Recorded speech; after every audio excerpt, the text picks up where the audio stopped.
toutes et à tous, bienvenue à la séance 1 du module 20 de la méthode heuristique des mathématiques. Commençons par nos activités ritualisées.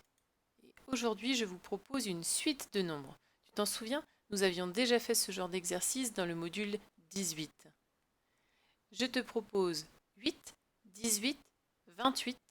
Essaie de comprendre comment est-ce que j'ai construit cette suite pour trouver les trois nombres suivants. Fais une pause et à tout de suite pour les explications. Alors, dans un premier temps, as-tu trouvé s'il fallait ajouter un nombre ou retirer, enlever un même nombre? Oui, très bien. Les nombres sont de plus en plus grands, c'est que nous avons ici ajouté un nombre. Et quel est le nombre que nous avons ajouté? Comment fait-on pour passer de 8 à 18? Très bien, nous avons fait plus 10. Ici, je n'avais pas de dizaine et j'avais 8 unités isolées. Je suis passé à une dizaine 8 unités isolées. Je rappelle qu'ajouter 10, c'est ajouter une dizaine, c'est la même chose. Donc ici, j'avais une dizaine et 8 unités isolées. Si j'ajoute une dizaine, je passe à 2 dizaines et 8 unités isolées. Il faut donc ici que j'ajoute aussi 10 à chaque fois. Alors, 28 plus 10 ou 28 plus une dizaine? Il fallait donc trouver 38. 3 dizaines, 8 unités, j'ajoute encore une dizaine, je trouve 48. Et le dernier, il fallait trouver 58. Bravo! À présent, un peu de calcul mental avec une révision du rap des doubles. Alors, soit vous écoutez les chants qui sont proposés sur la chaîne Gambet Tube, il y a deux raps des doubles, un où l'on me voit et un plutôt imagé. Et ensuite, nous allons pouvoir faire ensemble ces doubles. Vous êtes prêts? 2 plus 2? 4. 7 et 7? 14. 9 et 9? 18. 10 et 10? 20. Super. 4 plus 4? 8. 6 et 6? 12. 3 et 3? 6. 5 plus 5? 10. Et le dernier, 8 plus 8? 16. Balèze. Alors, maintenant que tu connais bien tes doubles et que tu les as bien révisés, je vais te reproposer la technique qui nous permet de calculer rapidement en utilisant des doubles. Cette technique est utilisable quand nous avons deux nombres qui se suivent, qu'on va appeler des nombres consécutifs. Si je fais 5 plus 6, si je prends une bande numérique, 5 et 6, ce sont des nombres qui se suivent. J'aurais pu faire 6 plus 5, c'est pareil. L'essentiel, c'est d'avoir deux nombres qui se suivent pour utiliser cette technique. 5, je vous rappelle que l'on peut le représenter comme ça, et 6 comme ceci. Je peux aussi retrouver dans 6 mon 5, vous avez vu? J'ai toujours 6 ici. J'ai juste mis celui-ci à part. Et on se rend compte que dans 6, eh bien, on a 5 et 1. Ça, normalement, on le sait. Je peux donc dire que 5 plus 6, c'est la même chose que 5 et 5 et 1. 5 et 5, on connaît. Oui, super. Ça fait 10. Je peux donc dire que 5 plus 6, c'est la même chose que 10 plus 1. Donc, le double du plus petit, 5 et 5, 10 et 1, 11. Est-ce que c'est clair? N'hésite pas à manipuler si besoin pour bien comprendre pourquoi est-ce que l'on peut utiliser cette technique des doubles. Ce que je te propose, c'est d'appliquer cette même technique sur 6 plus 5. Normalement, tu dois trouver le résultat très facilement. Allez, fais une pause et à tout de suite pour la correction.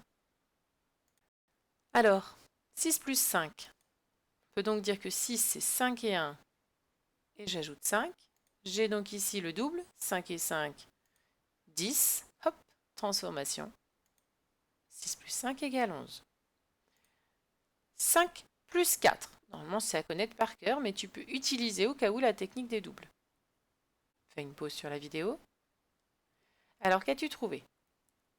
Effectivement, on prend le plus petit, normalement, on fait 4 et 4, 8 et 1, 9. Là, pourquoi? Parce que 5, c'est 4 plus 1. Donc, on le voit, le 4 plus 4, 8 et 1, 9. Hop, 4 et 4. Tadam! Ça fait donc 9. Applique cette technique pour faire 9 plus 8. Allez, fais une pause sur la vidéo. As-tu trouvé? On se souvient, on prend le plus petit des deux, on fait le double du plus petit et on ajoute 1. Pourquoi? Parce que 9, c'est 8 plus 1. Donc, 8 et 8, 16, oui, plus 1, 17. Un dernier, 7 plus 8. Fais une pause sur la vidéo. Alors, qu'as-tu trouvé? Oui, hein? 8, c'est 7 plus 1. On retrouve donc le double, 7 plus 7. Et 7 et 7, on sait que ça fait 14 féroce. 14 plus 1, 15. Bravo! Passons à présent à la séance d'apprentissage. Et je vous propose aujourd'hui un problème. Un type de problème que nous n'avons pas encore beaucoup travaillé. Est-ce que tu es prêt à écouter ce problème? Je commence par la question comme d'habitude. Combien a-t-il de petits-enfants? Combien a-t-il de petits-enfants? Papy est allé dans son jardin. Il accueillit 9 poires qu'il distribue à ses petits-enfants. Chaque petit enfant reçoit 3 poires. Papy est allé dans son jardin. Il accueillit 9 poires qu'il distribue à ses petits-enfants. Chaque petit enfant reçoit 3 poires. Combien a-t-il de petits-enfants? Alors déjà, quelques mots. Les petits-enfants d'un papy, eh bien, ce sont les enfants des enfants de ce papy. Donc, toi, tu es le petit enfant de ton papy.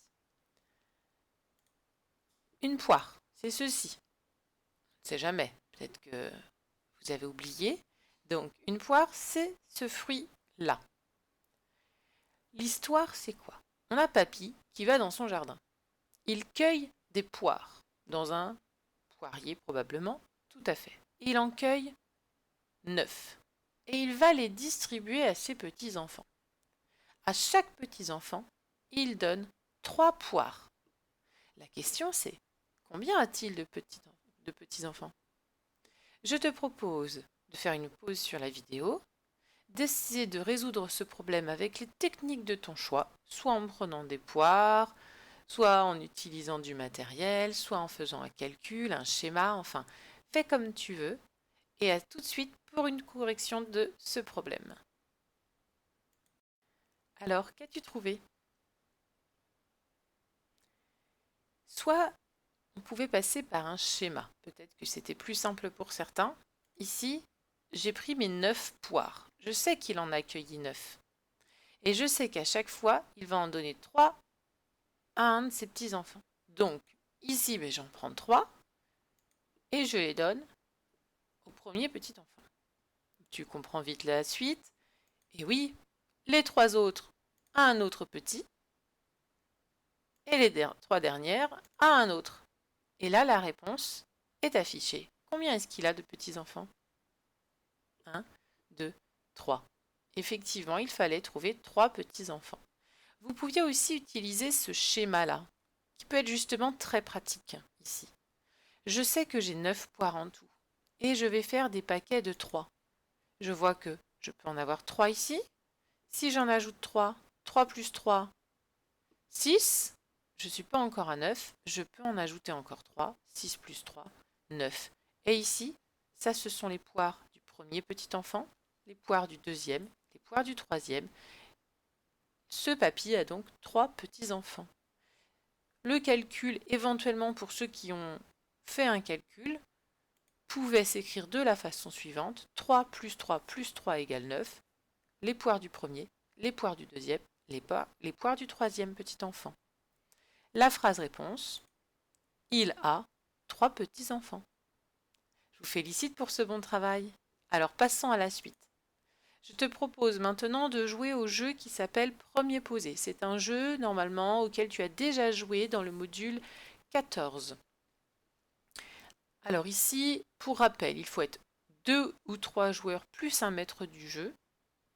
Vous avez besoin d'un jeu de 54 cartes juste les cartes de 1 à 9 pour chaque joueur.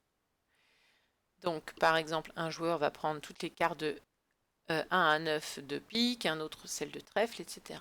Le but du jeu, c'est d'obtenir le plus grand nombre.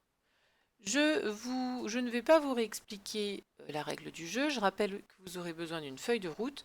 Pourquoi je ne vous réexplique pas cette règle? Parce que tout simplement, vous pourrez trouver toutes les explications de ce jeu dans la vidéo du module 14, séance 2, à partir de la 8e minute. Donc, je compte sur vous pour bien vous amuser et je vous dis à très bientôt pour une nouvelle vidéo.